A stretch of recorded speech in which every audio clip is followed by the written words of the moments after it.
kuya naglinis ng kanyang kahon.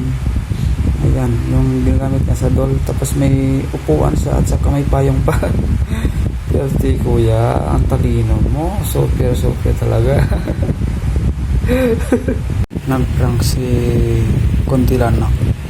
Ayan, si Lolo maligo.